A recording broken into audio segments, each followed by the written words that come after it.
Welcome back to BFR Radio. Thanks for joining in. This episode, we are answering your questions. As always, if someone is asking a question, perhaps you may be thinking of it as well. I am actually currently putting together a series on using BFR and cognitive function.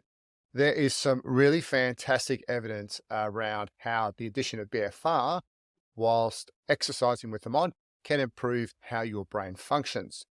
This is very important as we age, and also around the different cognitive ailments that we are becoming familiar with. And also, there is not a lot of evidence on concussion, but there is one paper.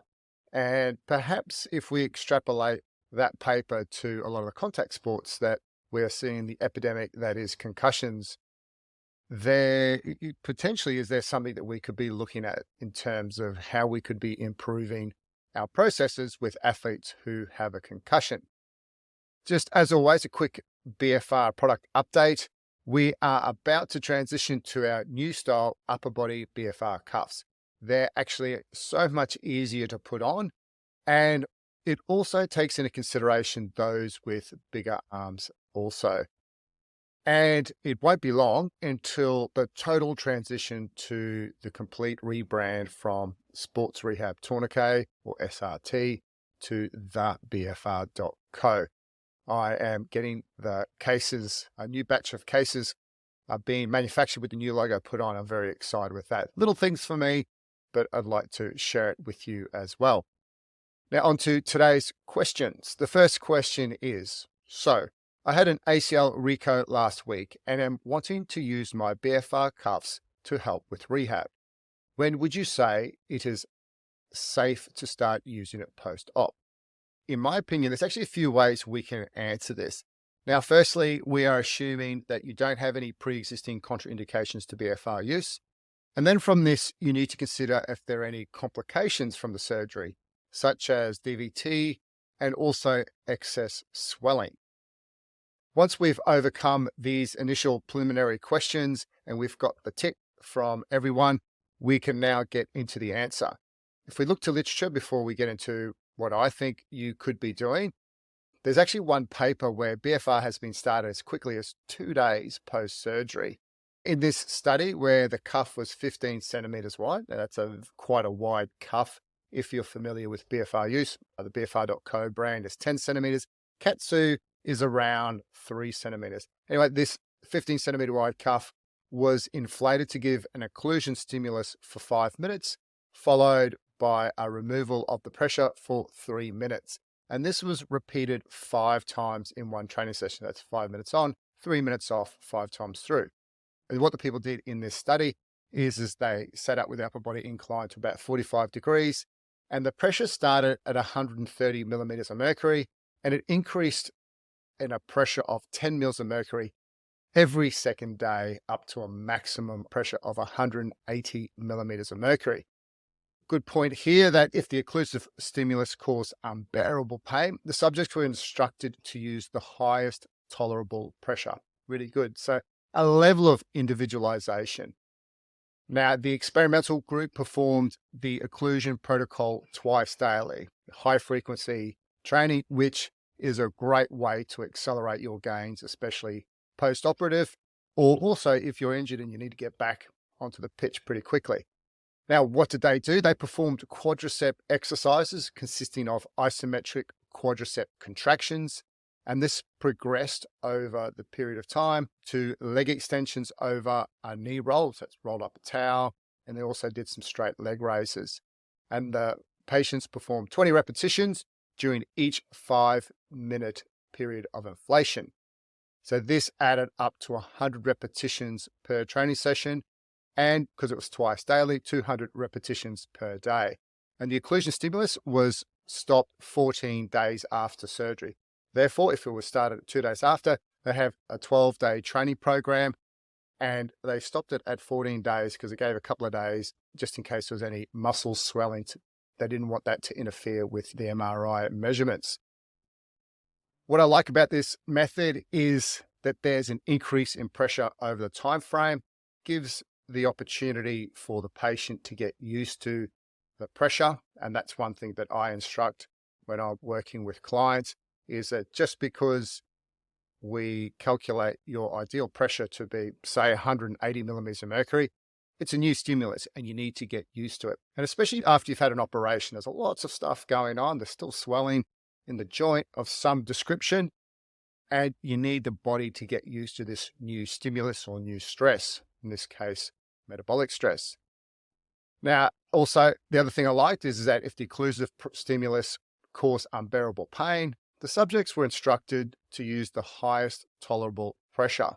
And once again, that level of individualization. And I've had, for example, an athlete, we calculated at 145 millimeters of mercury for her lower body.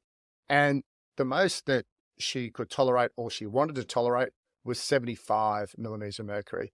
And the outcome that we were looking for, she got that. Therefore, once again, it's a guide. And I think that's really important. So in terms of looking at literature, 2 days post-surgery, and it follows a normal ACL rehab protocol that you would typically do. Therefore, if you're working with a physiotherapist, is that you would consult with them as what's the most ideal ACL rehab program post, and then you just look at ways of incorporating BFR into that, because it's metabolic stress. It's not mechanical stress. So we're actually not doing anything to the structures, which is really good. You just need to be able to tolerate that pressure post-operatively. Which then brings me to the next point, and this is some of my own theories and my own experiences working with myself. I haven't had an ACL, but I've had lots of knee surgeries and working with other athletes. If you actually want to use BFR to its fullest potential in an ACL rehab, you could actually look in doing a couple of other things and really bolster it using lower and upper body. Now, the first one is let's take advantage of the other leg, the good leg or the good knee. And this is where we want to be taking advantage of a concept called contralateral strength effects. Therefore, what that means is that what we're doing on our good side, we can have a slight transfer onto our rehab side. And it won't be 100%, but something's better than nothing. And this is where even from day 2, you could be looking at more advanced exercises than the rehab side. For example, on the ACL side, you'd be doing just your simple quadricep isometric contractions. And on your good leg, you could have your leg, if you're sitting in the bed or if you're sitting on a chair, you could be doing knee extensions or leg extensions. You don't need any weight. You could have a light band or maybe an ankle weight, and you go nice and slow, really getting that nice contraction through your VMO and your quad. And then when you're up and about, as long as you can safely have your operated knee in a position that's not going to get affected, what could you be doing on that other leg? Little mini squats on your good knee, calf raises on your good leg, really trying to take advantage of as much stimulus through that good leg and take advantage of this contralateral strength training effect. Now, also, you could use upper body BFR. And what we're looking at here is taking advantage of systemic effects of BFR. And because the upper body is largely or pretty much unaffected, you can add a little bit more intensity or spice into what you do. And it doesn't have to be anything technical. This is where you'd look at bringing in a resistance band, and depends on where your anchor points are. It could be simple as bicep curls, band pull aparts. If you have an anchor point or someone holding onto it, as long as they don't let go, do some face pulls. And it literally becomes up to your own level of imagination. But you can add an extra stimulus in there as well with the upper body. Another thing that you could potentially look at if you really want to maximize what you're doing on the operated knee is that you could add electromuscular stimulation, EMS. Compex is one brand that most people are familiar with. PowerDot is another brand. I know there's lots of different companies out there, but they're some of our more common ones. And you add the electromuscular stimulation with the BFR. So if you're doing your isometric quad contractions, you add the BFR plus the electromuscular stimulation in that acute phases. And what research has shown is that the additive effect of both of them together is much better than either of them by themselves. If in the early stages, for some reason, you've been advised to limit your range of movement in the knee, The use of BFR on the ACL reconstruction side would actually be more passive. And the advantage of this is that passive BFR has actually been shown to attenuate or not decrease as much the amount of muscle loss compared to not using BFR. So once again, if you've been told to not move your leg at all or your limb, or let's just say your whole leg is in a cast and you can't do anything, if you would use BFR passively while sitting, something as simple as 3 minutes on, 1 minute off, 5 times, you will have less muscle loss than if you didn't use any intervention at all. And a lot of these studies I've actually covered in previous episodes on BFR radio, but just wanted to give you the little snippet here to value add to my reasoning as to why this would work. Then in this case here, back to it, if you've been told not to move that reconstruction side, you could be using it passively. And then once again, on that good leg, you put the BFR cuff on and you do as much as you can with the cuff on that good knee and really get inventive while sitting. And ideally, you'd actually have both cuffs on at the same time. Now, if you can't tolerate on the operated side the same pressure, just decrease it a little bit and build a tolerance up over time. But that good leg, you want to pretty much, in simple terms, go as hard as you can. And as you progress in your rehab, and this is still in that early stage, you could wear the cuffs around the house for this incidental exercise. And this could be including calf raises whilst waiting for the jug to boil, or standing VMO contractions while you're waiting for the toast to cook. And this incidental exercise really adds up over time. And that's the advantage of BFR, because the mechanical stress on the structures are really low. You could be doing this twice daily. And to be honest, you could be doing it more than twice daily, depending on how hard you need to accelerate it. Now, this answer only covers that initial stage, and you could really provide an inclusive BFR rehab program through all stages, from even pre-surgery to immediately acutely post, all the way for ongoing. And if the athletes that you're working with, if you're an athlete that's gone through it, you've got a lot of joint damage, you've got to ask yourself moving forward if strength training is still very important, rather than trying to, I guess, grind out or wear out that joint using really high loads. You would still use moderately high loads, but not actually put as much mechanical stress through that joint. So you're looking after the joint whilst wearing the cuffs. And I've found in my experiences that the additive effect of wearing the cuffs with still a higher loading, so you could still go 60 to 80% of RM. There's a lot of evidence around using BFR at 90% of 1 RM. Some great evidence around improved barbell velocity. The advantage here, once again, is that you're not putting all that mechanical stress through the joint in the gym. You're still having muscular adaptations from a hypertrophy and a strength point of view, which then enables you to actually then go and do what you need to do for your sport, run around and feel good. And if there's anything specific on ACL and the use of BFR that you'd like me to cover in this podcast, let me know and I'll put something together. I really enjoy putting little series together and trying to connect the dots for you. The next question follows on the same theme from that first one on the ACL, is how would you structure BFR in a week? For example, ACL early post-op. How much would you do in a week? This question was also a bit similar to just general BFR questions around how often can I use BFR in a week? So a bit of 2 for 1 in this answer.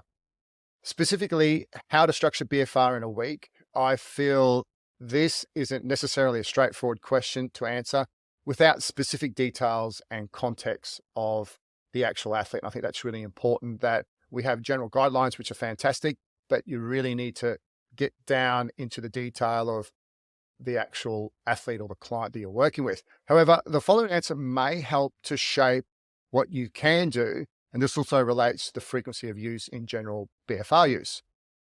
And as I alluded to earlier, there's loads of evidence on the positive effects of high frequency BFR training.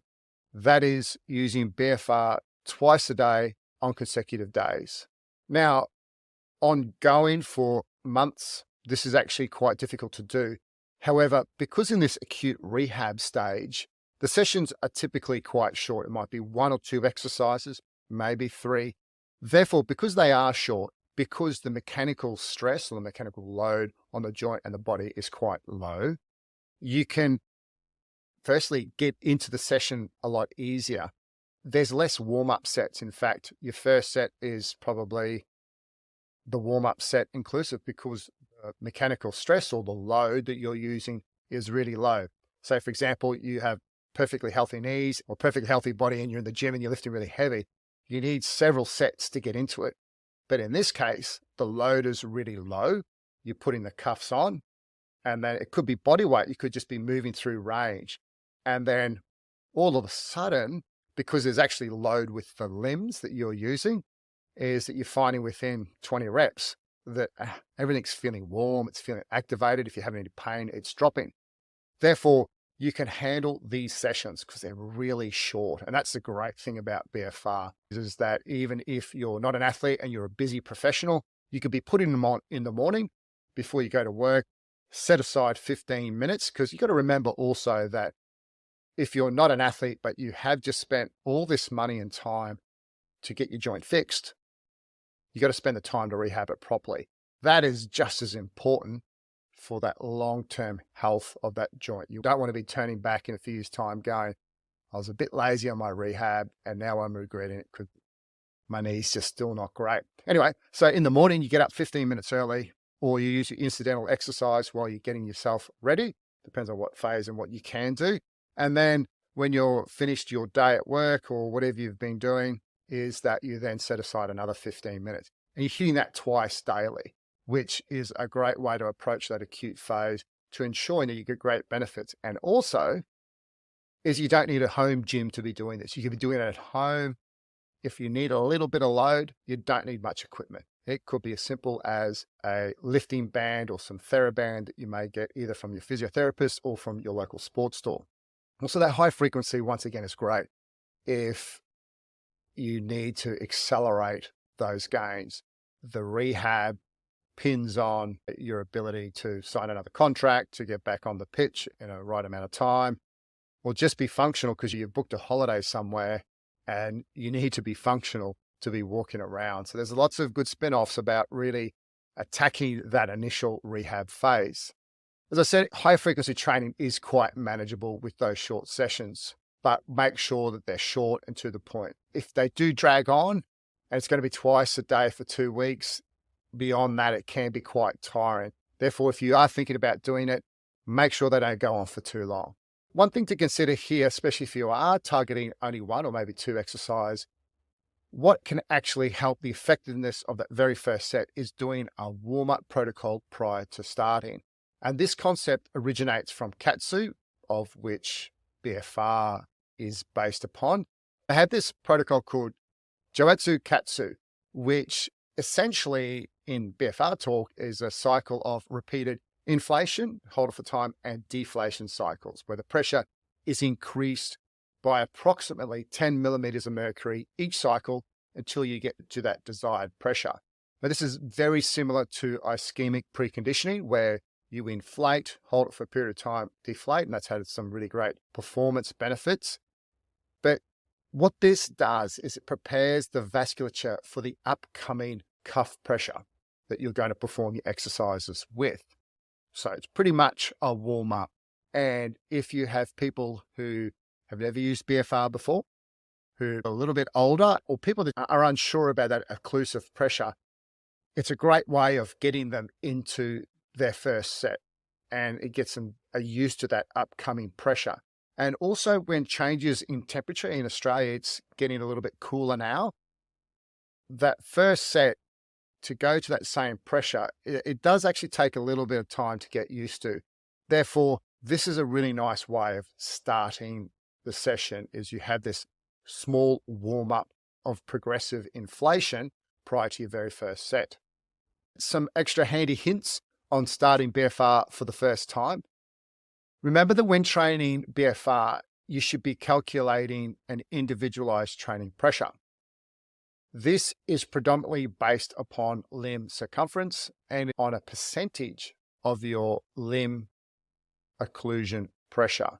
We don't want to be totally occluding blood flow, but if we look towards literature, anywhere between 50 to 80% of the calculated arterial occlusion pressure is what we're looking at achieving. And as I mentioned, limb circumference is the main driver of this. In other words, if you have a big limb circumference, a massive leg, this requires a greater total cuff pressure to occlude blood flow compared to a smaller limb circumference. Now, once again, we're not totally occluding, but using that as an example to then multiply the total occlusive pressure by 50 or 80%. And some of that comes around what the user can tolerate and also the cuff width as well. And it's important to note that in terms of a cuff width, if you have a thinner cuff, you would tend to use a higher percentage, more towards 80% of the calculated arterial occlusion pressure. And the advantage of having a wider cuff is that you can actually use around 50%, so a lower percentage, a lot more comfortable because you're distributing that pressure created by the cuff over a greater surface area. One of the advantages of a wider cuff. And when starting off with BFR training, it's like starting a new training program. For example, if you were starting a new squat program, you don't jump into 10 sets of 10 straight away. You build up and you get used to it over time. Same thing with using BFR. I will increase the pressure over a couple of weeks. I would tend to start 20 mils of mercury and then increase it, and also increase total time of use. Now, low load BFR, we want to have continuous pressure. Upper body, 15 minutes total in one occlusive period of time, and lower body around 20 minutes as well. However, if you've had someone that has never used BFR before, and you know that BFR is going to be really useful for them, you want to ensure that they have a positive experience. So therefore, if you crank the pressure up to whatever you calculated, if you said we've got to stay 20 minutes and we've got to do 30 reps followed by 3 sets of 15, and they've never exercised before, you may actually lose them in terms of using BFR as an intervention. You may actually put them off it. In academic studies, there's academic rigor around what they have to do. Therefore, this is the protocol. Otherwise, it won't go through a peer review process and it won't get published. They want to get this stuff published and they need to have a protocol that they stick with. However, in the real world, we have people who enjoy this type of training. We have people who are not quite sure about it. So you need to help sell this to them that it's going to be a positive benefit for them. Therefore, you've got to be a coach for them and you can't just have a one size fits all. This is individualized. And if you want to have a long-term approach to it, take a couple of weeks to get them used to the pressure, because you want to know that the next day or 2 days after that they're okay, that they're not too sore, that the pressure was correct. Hopefully that clears up that question. I elaborated a little bit more and I didn't go into specifics, but hopefully it gives you some ideas around what to consider when you're starting to use BFR, in this case, in an ACL. In other words, you stick to your normal ACL rehab program, but you can be really inventive with accelerating the improvement in muscle growth and muscle strength in that operated side. And in your good leg, take advantage of your good leg and your upper body as well. And there's some great ways you can be inventive in that, which actually then feeds into my last point for today's podcast, which isn't really a question, but it was something I did for a video recently on why I use BFR for muscle injuries. And I may have actually done a BFR radio short, but I think it fits in nicely with this as to why do I prescribe BFR in a high frequency manner when someone is injured, in particular soft tissue injury. And I've got to say, I've seen some almost unbelievable responses when using BFR for soft tissue injuries. I'm sure I've mentioned this quite a bit, but on previous podcasts, an athlete that I coach, Cedric Dubler, decathlete, we were able to rehab a grade 2 hamstring tear. And within 12 days, he ran at 95% of his maximum speed. So this is an Olympian. He runs 10.6 for the 100. For a decathlete is good. And so he had to run at 95% over 60 meters within 12 days. And then within 3 weeks, he competed a full decathlon. That's 10 events over 2 days. No problems at all with the hamstring. Absolutely amazing. And normally, if someone would have this hamstring soft tissue injury, it would be a 6-week minimum rehab time frame. Now, I'm going to try explain this in a nice and easy to understand way so you can understand the mechanisms and the processes. So when you injure a muscle, your body's immune system triggers a healing process, which involves complex cell signaling pathways, cellular types, and hormonal triggers. These processes are activated via tension or mechanical overload, or what we would think in a normal terms, load that we could lift, put on a bar, load such as dumbbells. However, during the early stages of a traditional rehab strength program, as we could all attest to, it's really difficult to create sufficient mechanical stress or tension due to the damaged muscle and sometimes due to the damaged structures. Now, the advantage of wearing BFR cuffs during strength training using low loads, it's been shown that the subsequent increase in metabolic stress by wearing the cuffs on the limbs whilst exercising can provide the necessary stimulus to activate the same signaling pathways, cellular types, and hormonal triggers that was previously only activated by higher load training. Amazing, but how does it work? When you injure a muscle, your immune system comes into action to start the healing process. Think of your immune system as an army of soldiers ready to fight off any invaders. When you injure a muscle, the first soldier to arrive are called neutrophils. These soldiers release cytokines that call for more immune cells to come and help. And one type of immune cell that is called to action are the monocytes or macrophages. Monocytes and macrophages play a really important role in muscle remodeling. When muscle tissue is damaged, monocytes are recruited to the site of the injury.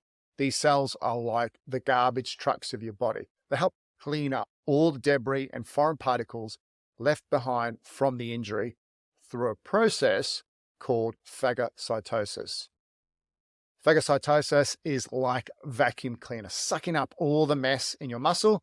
And during muscle remodeling, the phagocyte cells or macrophages are not only recruited to the damaged area to remove the debris, but they also initiate the healing process. As the macrophages clean up the mess, they release myogenic factors, and this helps stimulate the growth of new muscle cells called myoblasts.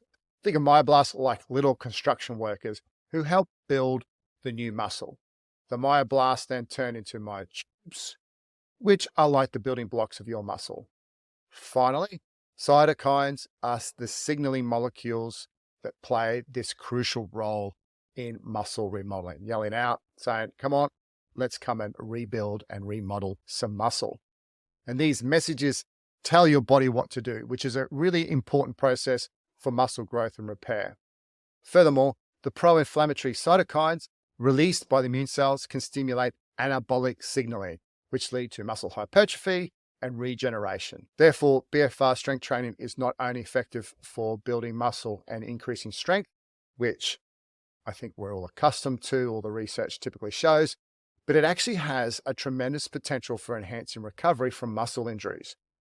And hopefully by understanding the role of the immune system and how BFR can activate the necessary cell signaling pathways, you too can hopefully understand a little bit more as to how you could use this tool to accelerate your recovery from a muscle injury. Once again, I'm actually really continually amazed at how well BFR works for soft tissue muscle injuries. As always, if you're interested in knowing more or you want me to cover a specific topic in this or in any area of BFR or training in particular, please let me know. And that's where I'm going to leave it for this episode. I hope this has helped you understand more of the applied ways to use BFR. And if you do have those specific questions, you can contact me through our website, which is www.thebfr.co. Instagram is @thebfr.co, and our Twitter is @thebfr_co. In closing, if this episode has sparked your own interest in starting an exercise regime, get in touch with me through my website, which once again is thebfr.co, or my socials @thebfr.co. And you can also purchase your own set of BFR cuffs from our website. And lastly, before I go, a couple of favors from me to you. If you know someone who would benefit from this episode, please share it.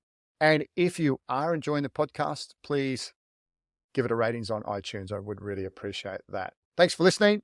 See you in a couple of weeks. And remember to keep the pump.